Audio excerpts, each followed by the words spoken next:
بسم اللہ الرحمن الرحیم۔ ناظرین محترم، السلام علیکم ورحمۃ اللہ وبرکاتہ۔ ناظرین محترم، آج میں آپ کو بارش کے متعلق ایک دعا بتانے جا رہا ہوں۔ جب بارش ضرورت سے زیادہ برسے اور بارش نہ رکے تو یہ دعا پڑھی جائے۔ بسم اللہ الرحمن الرحیم۔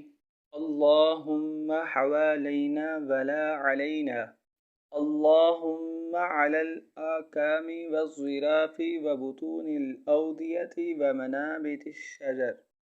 ترجمہ: اے اللہ، ہمارے ارد گرد بارش برسا اور اب ہم پر نہ برسا۔ اے اللہ، ٹیلوں، پہاڑوں اور وادیوں کے درمیان اور درختوں کے اگنے کی جگہ پر بارش برسا۔ آمین۔ ناظرین محترم، اس دعا کی کثرت کریں، انشاءاللہ بارش رک جائے گی۔ اور ہمارے چینل کو سبسکرائب کرنا نہ بھولے گا اور بیل آئیکن کے بٹن کو دبائیے گا تاکہ آنے والی ہر نئی اچھی سے اچھی ویڈیو سب سے پہلے آپ تک پہنچ سکے۔ جزاک اللہ خیرہ۔